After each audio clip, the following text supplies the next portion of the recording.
Hello YouTube, this is Luigi the Fourth. I haven't done a spoiler video in a while, so this one will be extra long. Let's get started, because I have no time to waste.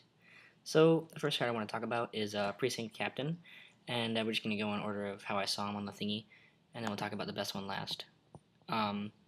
So it's Precinct Captain, 2/2 for double white with first strike, already good, but then when it deals damage to a player, you get a 1/1. So I'm pretty sure this card's going to annoy me, but otherwise, I'm just fine with it being printed, just your standard aggro card. But I like it. Cyclonic Rift. This is quite scary, but it's going to be scary for people that are playing against me, because I am certainly going to play it. I like it a lot, and I think it might replace Paper Snag. Alright, now what do we have next? Sphinx of the Chimes. This guy is pretty insane. It requires you to have a lot of 4-ofs, though. Although I think it'll go absolutely lovely in my deck. Maybe as a 1-of, though, because it's a big drop. Because I can just discard some cards, then I can flash back later. Of course, that was probably how it was intended to be. Desecration Demon. This guy is 6/6 for 4, and a demon, which already reminds me of Abyssal Persecutor. But instead of having this weird negative ability, he has this super awesome positive ability. Unfortunately, he does not have Trample, but that's really not a big deal, because he pretty much prevents jumping, but very slowly. But nonetheless, even if you don't ever get to attack with him, he's still a very powerful sack engine. Necropolis Regent. It's kind of like this weird black aggro card, although maybe it's just maybe they're just trying to push black-red vampires. But either way, it's just one of those things. I don't know. Maybe it's just for casual players, because I know in my early days, if I would have scored this, probably would have pissed myself, because it was, I would have thought it was so awesome. Next is Underworld Connections, which obviously is going to remind us all of Yawgmoth's Bargain, or like, what's it called?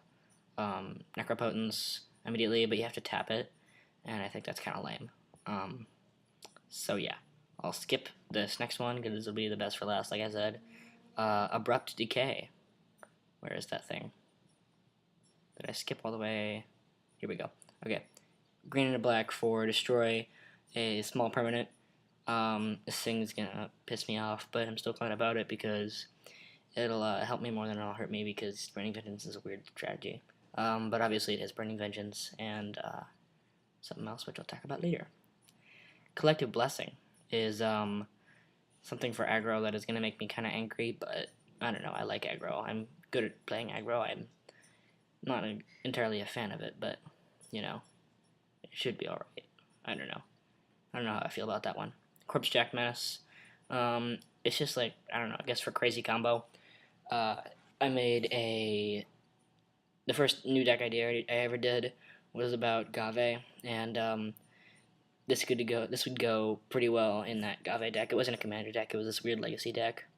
I don't know, it was messed up, but that would be interesting. Counterflux, going and Burning Vengeance, yes. I don't really know when you'd overload it, like when they'd cast a spell in response to their own spell or something. I don't know. It's a little weird, but I'm sure it'll be played and constructed a lot just outside of me, and I'll get explained, and it'll get explained to me that way, or maybe someone will just be nice and leave a comment. Let's see what else. Detention Sphere is Oblivion Ring on crack, and I like it a lot because I've been trying to work on a white-blue control deck, which it seems like they're also trying to push. Not too hard, though. I mean, there is that Day of Judgment thing. I'll talk about that in a little while. Epic Experiment obviously is going to remind you of Genesis Wave, and I love it, but it's not going to go on Burning Vengeance. It's just getting a little too greedy. I can't really see it happening. I mean, if I do it for 2, I only get to reveal 2 cards. And then the chance that one of those would be an instant sorcery, because my battle luck is probably pretty slim. So yeah. What comes after that? Epic Experiment. Heroes Reunion is a very old reprint, but one of my favorite cards ever when I used to play Naya aggro. Loleth Troll is going to annoy me. I'm sure you guys know what that does, and quite frankly, I'm scared. Mercurial Chemister is the most awesome name of magic card ever. Unfortunately, it's a 5-drop, but hey, I'd take a 1/1 for 4 if they'd let me do that. And I'd certainly put in Burning Vengeance. This guy probably not going in, but I really do like it. I don't know. I'll have to try it out. It'll be fun if it works because I really do like it. Slaughter games. What in the world does that do? Oh yeah, the name makes no sense. I remember this card now. Basically, it's just a memoricide that cannot be countered. So I like memoricide effects, and I'm still okay with it getting printed because even if someone rips out my Burning Vid and says, "Well, I have a secret plan," which I'll again talk about later, it's the best for last card. Sphinx's Revelation. Gain X life, draw X cards. Meh. I mean, I don't know. You're never really very scared of someone being like, "Yeah, I'm gonna draw 8." I mean, yeah, it's scary, but it's not immediately scary. The life is kind of annoying, but I think it'll really be more of a legacy card than a standard card. Vraska the Unseen. You guys have probably already seen this a lot, and it's been, or no, we're not there yet, or we should not be there yet. Supreme Verdict, basically just another one of those white-blue control cards. I didn't run it on my list, but I like it. Also, Tristani will go really good in that new deck idea about, gosh, what was it? Roaring Paradox. Thank you, Seeknire, or however you pronounce that, for suggesting it to me. Alright, now on to Vraska. I don't know, it's a 5-drop Planeswalker, and I never feel like those are good. I feel like 4-drop is where you want a Planeswalker to be, but it is a very exciting card. You know, it's there for casual players, like the young ones. Like, if I would have scored this in a pack, I would have completely flipped out about the ultimate.